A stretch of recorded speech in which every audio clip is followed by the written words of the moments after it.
Mira, lo más difícil fue romper la inercia. O sea, yo en el 2008 tenía un libro listo de narrativa para publicar en Cuba, en la editorial Letras Cubana, que se llamaba Boring Home, un libro de relatos. Yo hice la portada de ese libro. Y precisamente por colaborar con el blog Fogonero Emergente de mi amigo, el escritor cubano Jorge Alberto Aguiar Díaz, bueno, pues nunca pude publicar ese libro. O sea, el presidente del Instituto Cubano del Libro, Eroel Sánchez, en una reunión ahí interna, de un puñetazo, un zapatazo ahí sobre la mesa, y dijo como que, bueno, mientras él estuviera ahí, que yo no iba a publicar más. Comenzaron a difundir por los correos nacionales mis columnas, donde supuestamente yo ofendía desde los símbolos patrios hasta las figuras líderes. La leyeron todo al pie de la letra, o sea, trataron de rápidamente ponerme el membrete que les encanta a ellos, de disidente, de mercenario, sacarme del campo de la escritura, de la literatura, de la imaginación, del delirio, incluso de la provocación literaria, para ubicarme en el campo del realismo, de la praxis política, de blanco y negro, de opositor y gobierno.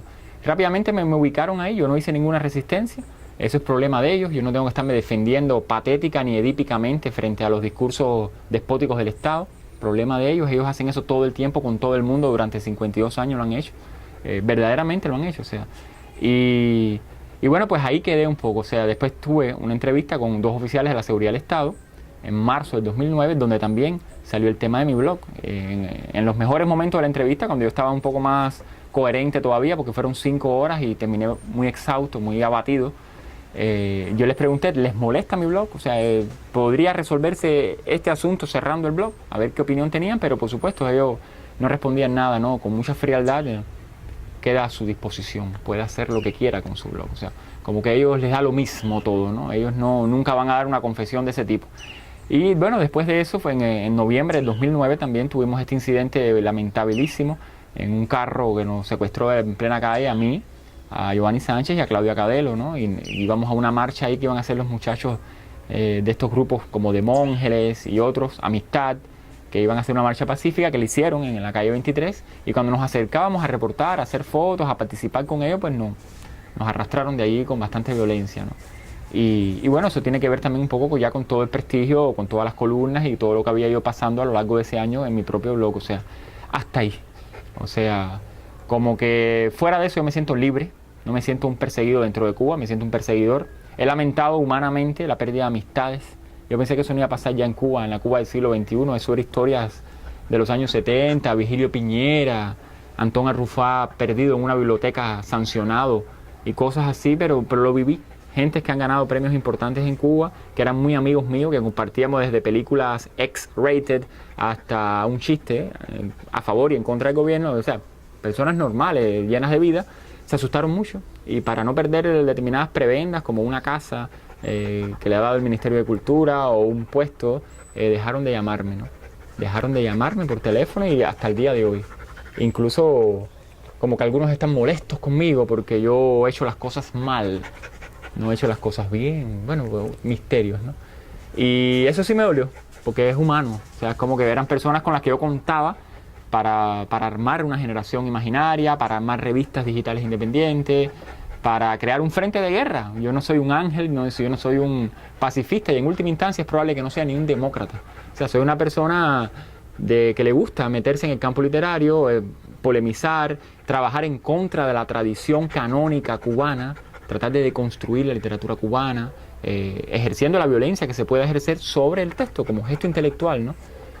Tal vez en otra etapa de mi vida, bueno, sea un conservador y quiera escribir un bestseller que se entienda claramente y que pueda ser traducido, ¿no? Pero en este momento yo verdaderamente considero que mi literatura casi que es intraducible. Tiene muchos juegos de palabras, como toda esta tradición más bien contrabarroca, ¿no? A partir de Severo Sarduís y de Reinaldo Arenas.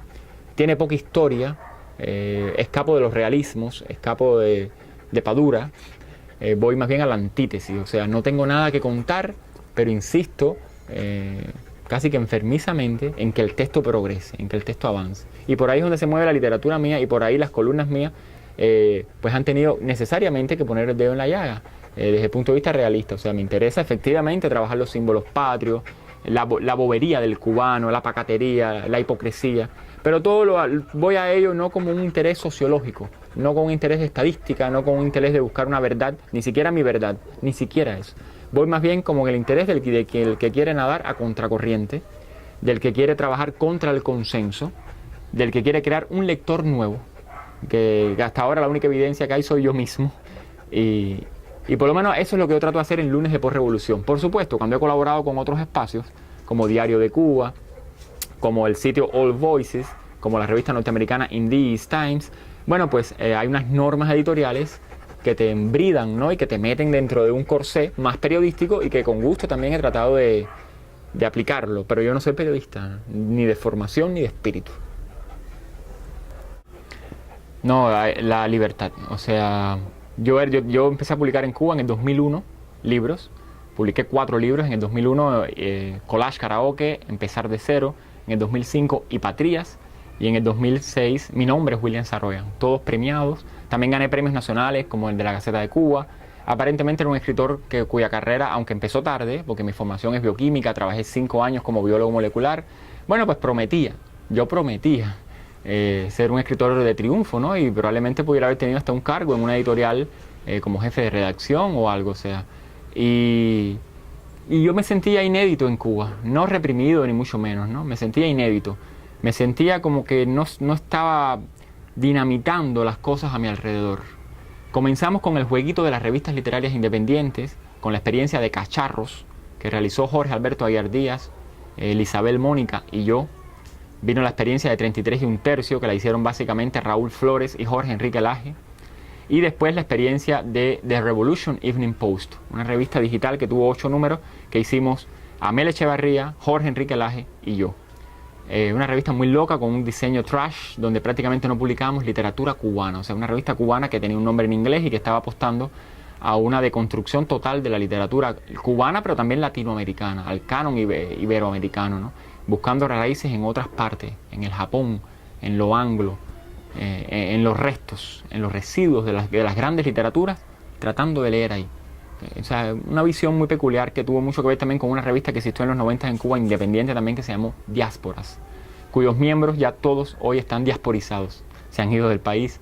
Los que quedan están un poquitico envegetando, ¿no? Los cerebros pensantes como Rolando Sánchez Mejía, Carlos Alberto Aguilera y Pedro Luis Marqués de Armas, bueno, pues están en Europa hace rato haciendo sus propios proyectos y eso. Y entonces, bueno, esa sensación de atrapamiento, que es interna, que tiene que ver con mi sensibilidad, que no tiene que ver con un choque con la censura, me llevó en el 2008 a irle cogiendo confianza o cogiendo el gusto a este espacio de internet. La libertad de ser tu propio censor, de ser tu propio promotor, de ser tu peor enemigo, porque puedes ir perdiendo lectores con cada columna, haciéndote cada vez más pesado, como puede ser mi caso, o haciéndote más gracioso, de meterte donde no te llaman. No eres especialista en nada y estás en todas partes, eres ubicuo. Y la inmediatez se conecta con el impresionismo. O sea, no has dejado que sedimente la información, no vas a ponderar, lanzas un primer aullido y eso se llama post. O sea, no es una columna, no es un ensayo, es un primer aullido que a lo mejor tienes que desmentirlo tú mismo después o lo dejas correr ya. Es una más de tus mentiras. Mario Vargas Llosa hablaba de que la ficción como la verdad de las mentiras. Y yo sigo viendo mis columnas, por lo menos en Lunes de Postrevolución, como una gran maquinaria ficcional.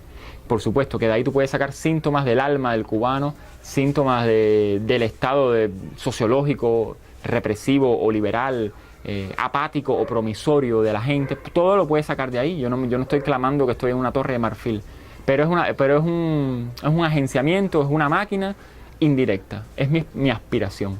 Cuando yo hable de Fidel Castro, y he hablado de Fidel Castro en Lunes, no es Fidel Castro personaje literario, que existe también, y hay muchos tabú con eso, o sea, está en la literatura de Guillermo Rosales, en la literatura de Reinaldo Arena, en la literatura de Amir Valle, ahí hay un Fidel Castro, que es Fidel Castro, pero es un personaje de ficción, está pasado por los grandes estilos de cada uno de estos escritores. El Fidel Castro de Guillermo Cabrera Infante, que hizo mucho más ensayo, pero de todas formas es la máquina estilizada de Fidel Castro como dictador, como el ogro filantrópico en los ensayos de Rafael Rojas. O sea, me interesa el acercamiento intelectual al poder omnímodo, más me interesa todavía. En ese sentido, la democracia en Cuba, a lo mejor para mí, va a ser un estado aburrido literariamente. Sí, yo creo que en general la blogosfera cubana se ha convertido en un puente entre los cubanos de allá y los cubanos de acá, con las diferencias de vivencias, de dolores, de conectividades. Pero específicamente, bueno, Boring Home Utopics, el fotoblog, como ni siquiera tenía, o en muchos sentidos no tenía la barrera ideológica, aunque a veces yo publicaba pequeños textos en inglés y en español, básicamente la gente no lo leía, ni no le importaba, no comentaban los textos, iban a las fotos. Y entonces la gente hizo que el discurso de Boring Home Utopics sea un discurso de píxeles, no un discurso de palabras, ¿no? Y sí, es un puente, yo quiero pensar que es eso, ¿no? Con sus pilares fuertes y con sus cables que se han cortado. He perdido lectores a veces en Boring Home Utopics, personas que tenían un discurso siempre radical y que todo el tiempo estaban hablando, como que poniendo bombas en el blog, ¿no? Incluso provocándome, ¿no? Tú estás haciendo fotos mientras otras personas están en la calle reclamando sus derechos. O sea, también estuvo eso, o sea, como que fue un gran muestrario, pero fue decantándose, tal vez por mi resistencia, por no hacerle caso a esas provocaciones, se fue decantando el público más fiel, el público que quiere mandarme un mensaje casi que de buena esperanza, ¿no? Cada cual desde su agenciamiento, las personas que son de una formación católica, las personas que ya son mayores, los que se acaban de ir del país y que piensan venir el año que viene y me dicen, Orlando, qué lindo sería verte. O sea, como que es un puente de esperanza. Una persona en Nueva York me dijo una cosa preciosa, que es, yo me había olvidado de Cuba, una persona que se fue con Del Mariel, y me dijo, yo me había olvidado de Cuba y ya Cuba no iba a significar nunca más nada en mi vida, y así estaba bien, y se merecía eso por todo, ¿no? Pero tu blog me fue arrastrando, me fue involucrando, y ahora yo quiero participar del destino de Cuba, sea cual sea, preferiblemente un destino de transición y un destino de entendimiento entre los cubanos y un destino hacia la democracia, ¿no? Pero eso es sobrecogedor, porque es una persona joven, bueno, 50, y como que ya quería vivir tranquilo su vida, 30 años más sin Cuba, Cubaless, ¿no? Y de repente él me confiesa en un momento determinado como que ejercí una violencia benéfica sobre él al devolverle una visualidad de una ciudad que él tenía dentro de su corazón, pero que ya pensaba que no iba a ser más su ciudad, que su ciudad ahora natal era New York, verdaderamente, ¿no? Por todo lo que le significó, porque amó, porque odió, porque murieron amigos en New York, y de repente se da cuenta que no, que La Habana sigue siendo como un imán, un profundo imán, y cada una de estas fotos son como fragmentos que van armando el magnetismo, los polos de ese imán, que de alguna manera yo quiero pensar que es inmortal. O sea, que La Habana es una ciudad que aunque se sumerja, se invisibilice o se pierda en la historia, va a quedar como, bueno, como la Roma imperial. La Habana tenía un glamour y tiene un alma, que eso marca a generaciones completas de cubanos. Y Boring Home Utopics, bueno, es casi como Habana Home Utopics, es el blog de La Habana, en mi opinión, ¿no? ¿Hay un barrio en particular que más te gusta para tomar fotos? No especialmente. O sea, yo recorro lo mismo La Habana Vieja y Centro Habana, que están sobredimensionadas en la fotografía cubana. Bueno, porque hay mucha gente y eso, y están los carros americanos y la restauración. O sea, recorro esos barrios, pero también es como un diario. O sea, el enfoque personal, más allá de cuando estoy haciendo algún pedido de foto, que sí tengo que ir hasta donde me manden y cumplir con lo que me encuentro allí. A veces son ruinas, a veces no. Es como un diario. Ahora, si yo tuviera mi cámara aquí, te haría una foto a ti y aparecerías hoy por la noche o mañana cuando yo pueda en Boring Home Utopics. O sea, yo trato de cubrir con mi cámara donde estoy. Trato de que la ciudad no me resulte aburrida, aunque el blog se llama Boring Home Utopics. Trato de entretenerme con lo que no me llama la atención. O sea, si por mí fuera, yo haría una foto al año, como mismo escribo a veces lentamente mi ficción. O sea, estaría como mucha gente de mi generación ralentizado, un poco apático, un poco escéptico. Y el blog lo que más es energizado, acelerado. Yo ahora voy a salir y me llevo la cámara, a lo mejor en la noche la pongo en el piso, hago unas fotos lentas. Si tengo trípode mejor, si no, pues sin trípode. Si no, con flash, que a mí no me gusta usarlo, pero también es posible. O sea, es como un diario, ¿no? Y en la medida que yo puedo, voy subiendo todo ese diario y se va creando, aunque los lectores lo noten o no, eso tal vez ya queda por ver, se va creando como la huella, como un track de los movimientos míos por la ciudad. Por lo tanto, he disfrutado mucho retratar este barrio, que es Lauto, con sus chimeneas en ruina, con sus rieles bajo la luz de la luna, Buena Vista, El Vedado, Miramar, las playas, los horizontes. O sea, como que no hay un barrio especial que yo tenga verdaderamente una afinidad. Más bien he redescubierto una ciudad en especial por la que tengo afinidad ahora, que es La Habana, ¿no? Que tal vez para mí también era una ciudad perdida. Yo estaba en una especie de exilio también, aquí en Lauto, ¿no?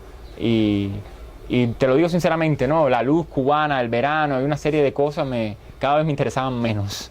Cada vez me interesaban menos y yo creo que soy un animal de inviernos y de latitudes más nórdicas, ¿no? Y de repente he encontrado un encanto y he encontrado una pasión para expresarme y espero mantenerla por lo menos un buen tiempo, un par de años más, darle una forma definida y si es posible un colofón a este blog, que yo no sé cuál va a ser, pero darle un buen final, un final sinfónico, de ser posible.